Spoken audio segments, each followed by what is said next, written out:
you see. And we struggle up the mountain of consciousness. And it's interesting. First he is asked, the entrance exam here is, what is faith? What is faith? And he answers, as a good Christian, faith is the hope of things, what is the substance of things hoped for, the evidence of things not seen. But he's given some sub-questions. Have you understood the meaning of St. Paul's words? That we may, the way, in other words, is straight through doubt. It's the middle way. He has to forge his way through the middle. That true faith is the essential quality of the truly open mind. That faith is a relationship with the ultimate reality, with the numinousness, the brilliance, the incandescence of ultimate reality. And so it gives birth, faith gives birth, really, to creative imagination. So he needs these at the outset, but he really doesn't know what they are. But you have to start with them. And only as you get to a later stage are you tested as to what they mean, you see. And he's asked a series of sub-questions. Have you understood the meaning of St. Paul's words? Do you have it in your purse? Faith, do you have it in your purse? Because money is the symbol of the values by which you live. So is your faith in your purse, as it were? Do you see, do you carry it with you? And then, how did you recognize the spirit of truth in the scriptures? So how did you really read the scriptures? It's what is, in other words, the ultimate content and origin of your faith? From what did it derive, you see? He's asked this. Then he's asked, what is hope? And his answer is that it arises out of faith and that it's the certainty of bliss to come. And finally he asks, what he's asked here by the guardian of this eighth heaven. It's an interesting, it's an example, it's an interesting sort of entrance examination. Qualities he has to have at the beginning. Now he must know what they are. You see, it's not enough just to have them. You have to really recognize them. You have to know what they are.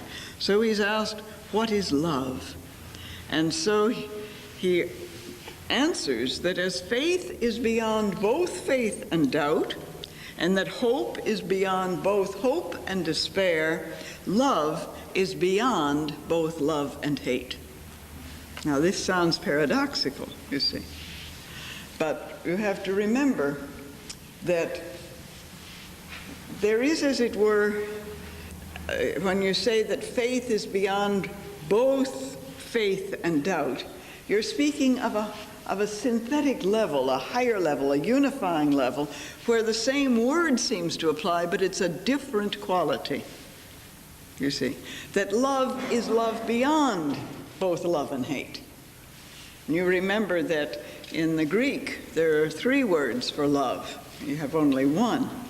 And so there is that love which is agape, which is the transcendent love, which is beyond the polarization of love and hate, you see. So he's asked, what is love? But here he is told in the 8th heaven, before he can go on, that hope, that faith is a flame, hope is the refreshing rain, and love unites heaven and earth. Very interesting analogy that is used there. But he's told that love has teeth, that it bites. It's an interesting sort of analogy. And that love dismembers before it can make whole. So he has the qualities even before he knows what they really are. And so with those, then he is ready to enter now, or to descend into the inferno. So this is the preliminary, you see. And in every discipline, there are those preliminaries. We've mentioned them in yoga, you see. Patanjali, Kriya Yoga. And there are in every discipline. I mentioned it yesterday in Light on the Path, that introductory paragraph. You see, before the eyes can see, they must be incapable of tears. Before the ear can hear, it must have lost its sensitiveness, and so on. These four qualities are there. We must have them, even if we don't know fully what they are. Now comes the descent into the inferno. Now comes the descent. He sees the mountain, but a descent is necessary. So the descent now into the inferno. And it's interesting, there are 9 circles, but there are 3 major transitions. Notice again this number, 3 major transitions. 9 circles. So in this, there are 9 circles,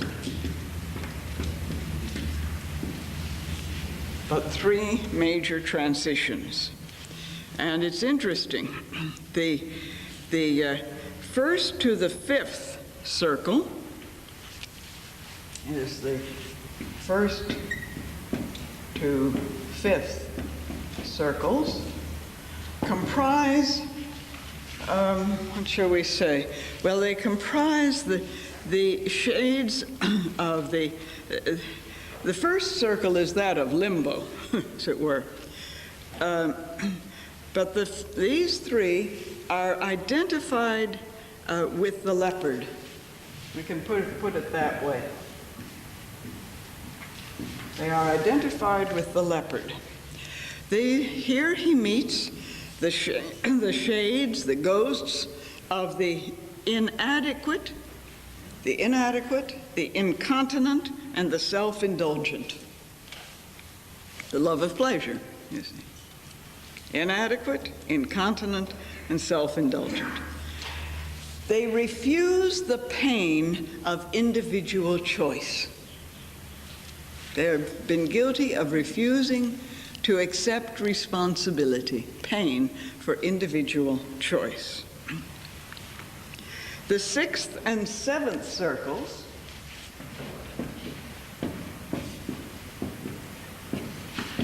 are identified with the lion. You see how these images come again and again. And these are identified in the sense of the violent. Here one meets the violent. One confronts one's own bestiality. The beast is within us, you know. One confronts in many, many ways the violent. The bestiality is within us. And the 8th and 9th circles are identified with the wolf, if you like. The she-wolf, the wolf. And here one finds those who would devour, the fraudulent, the malicious, the traitors and betrayers, who would devour, you see. The lessons of the first 5 circles, then, indicate that one cannot trust one's strength alone. That it's in here that he meets with the 3 furies, that you have to accept responsibility for your actions. You have to abandon the personal ego's claim to supremacy. You see. And so you have to learn to discriminate in that sense. In the 6th and 7th circles, we have also another image, the image of the Minotaur. But here is the refusal to relate to our own instinctive forces. to the animal within us. And so we become usurers when we make demands on others. You see. And so one of them he finds the usurers because he says they make demands on others, you see.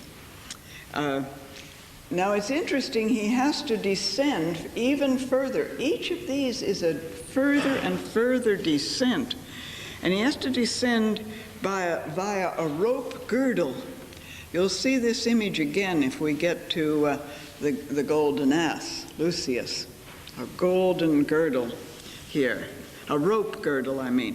He has to throw away, in order to really go into the depths, he has to throw away the last vestige of self-deception. How easily we deceive ourselves. How easily we deceive ourselves. Oh, I'm not. You know, there's no bestiality in me. Of course not. I'm not a beast. I'm not, I'm not violent, sort of thing. I stand for peace, and by golly, we're going to have peace, this sort of thing. Of course, I'm not violent by any means. I'm not aggressive. No. I'm very peaceful. Did you see that? And so on, you see. Yes, and so on.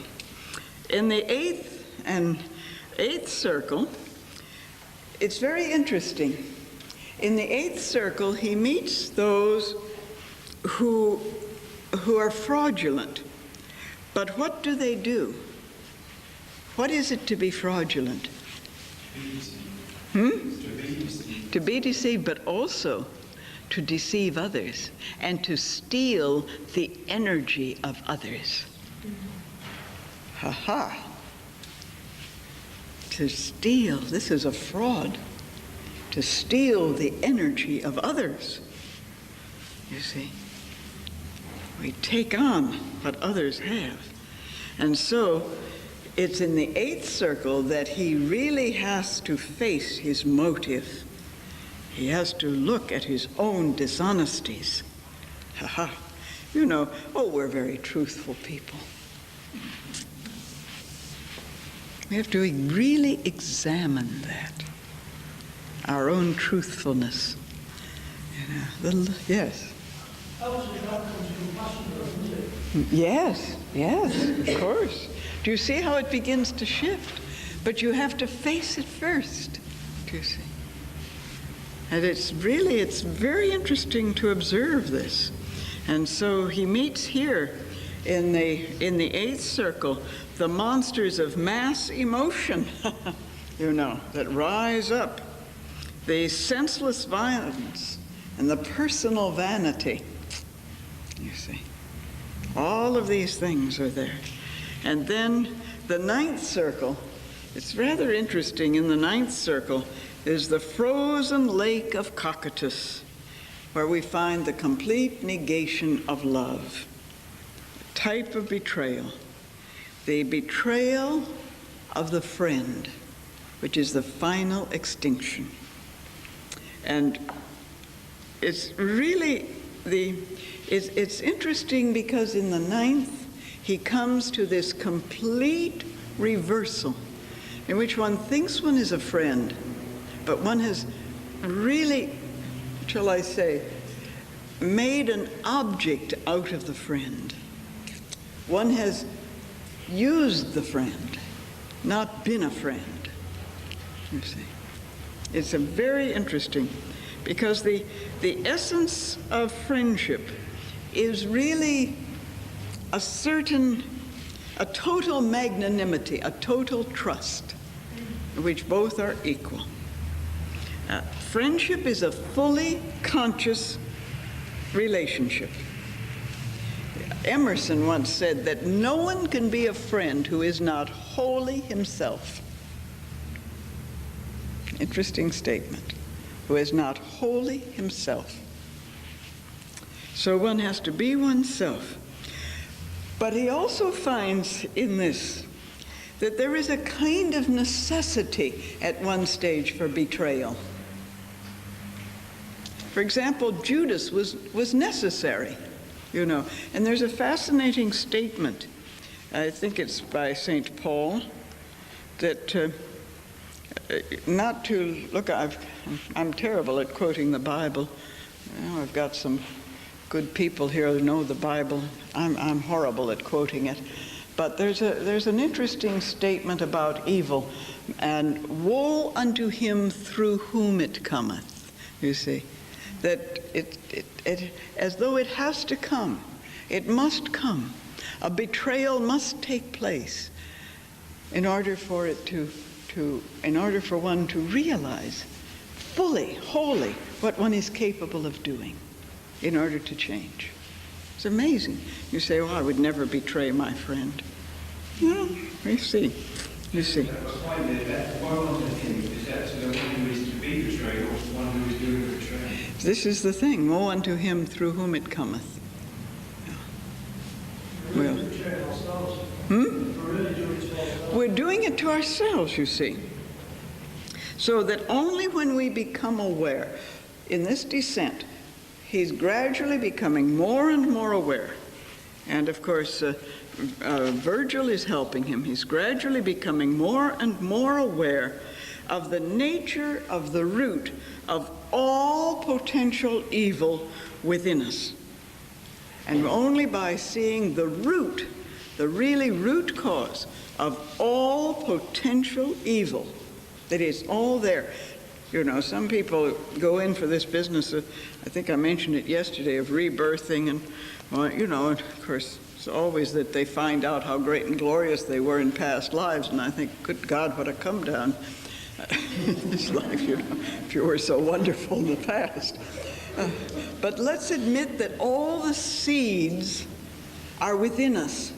We have all experienced these things, if not as individual consciousnesses now, in a sense in our collectivity. In our collectivity, we have experienced all of this. You can put it that way. But the seeds of all of it are there within us.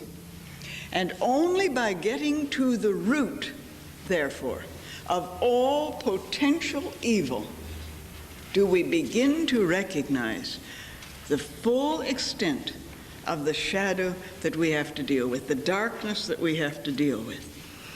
That we begin to find ourselves then climbing.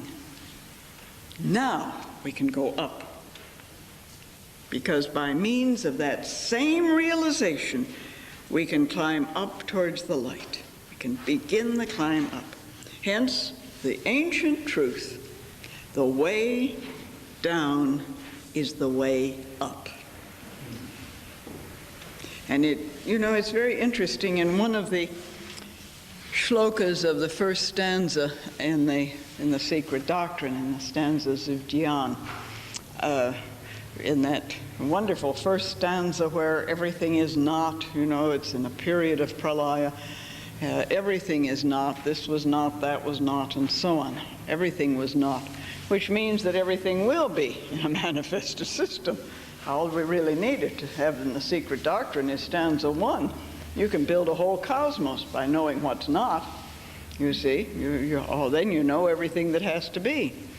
And in that, there's this wonderful shloka that the causes of bliss were not, and the great causes of misery were not, and the 7 ways to bliss were not. Together in one shloka, because the causes of misery, which are known as the nidanas, the fetters, in the Buddhist tradition, these great causes of misery, this chain of dependent origination, as it's sometimes called, the great causes of misery, are exactly the same as the ways to bliss. The way down is the way up. This was the famous saying of Heraclitus in the Greek philosophy, and it's there in the I Ching, and so on. So this is what he discovers, that the way down is the way up. And so we begin. I'll never get through to paradise, but that's all right.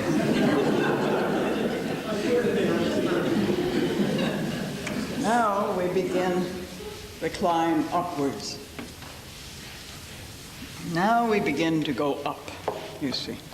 And so now is the ascent, the beginning of the ascent. Speed going down so he gets a lot. We have some coming up. Yes, it's true. It's true. And it's wonderful to see this as a great image, you see, that you do have this thrust now upwards, but you've created it. So the ascent begins with the purgatorio.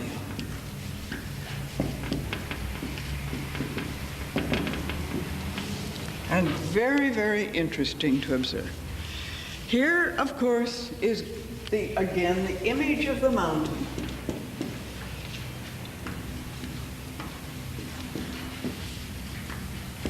And circles around the mountain. So you get this sort of spiraling effect, you see.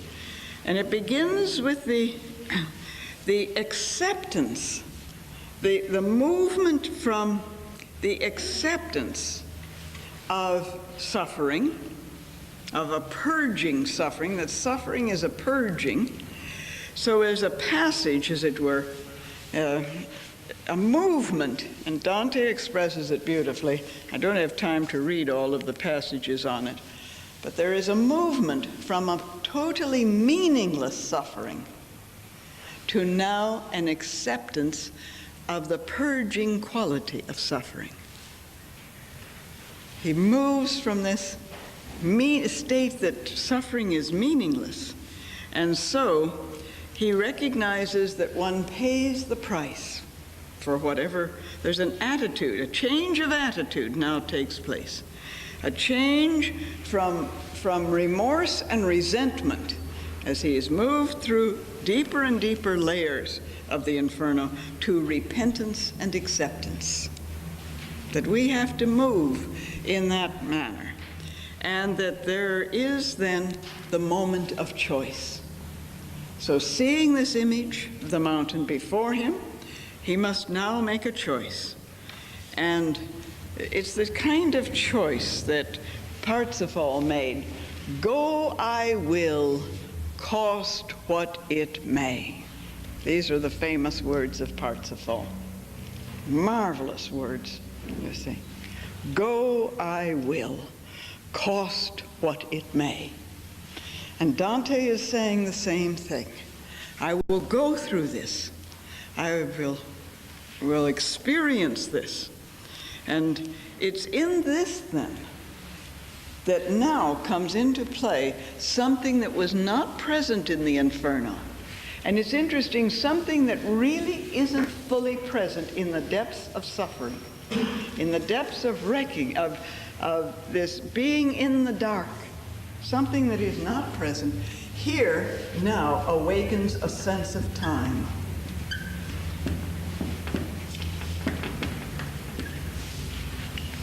And really, if you look at it, even when we talked this morning about the biological shadow, the biological darkness, and you have a splitting, well, let us say, because this has happened to me, you become ill in the dark hours of the night, terrible tummy ache or something like that.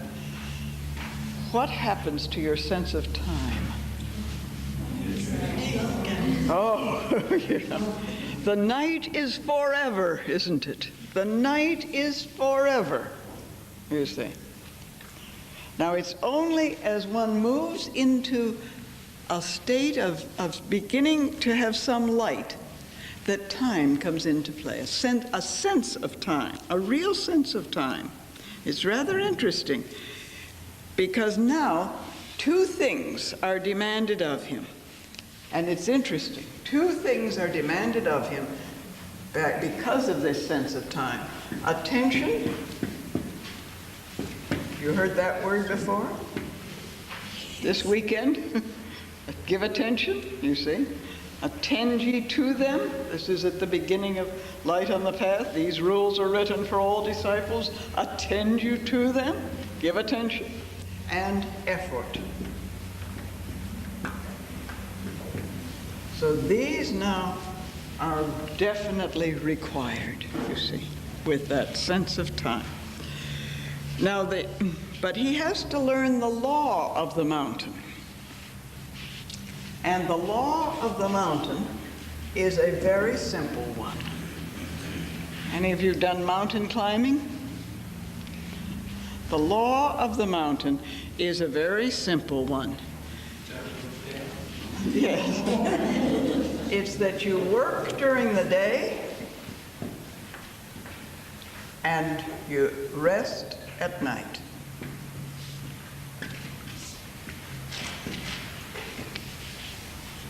You work during the day and you rest at night, you see. So it's, what time am I supposed, oh, I was supposed to have stopped long ago, wasn't I? I forgot that. Oh, dear. Well, I'm sorry. But now, let me just add one further point at this. I'm sorry, I was going on till 3 o'clock, but that's, I've cut into your tea time. Good Lord. That's the law of the mountain. Yes, I forgot the law, you see. But one final thing that now before, and this is all preliminary to the actual ascent, one final thing before you go and have tea, and that is that now he learns, now he is aware that it's not punishment. There is no punishment at all. There is no punishment, but there is the payment of debts.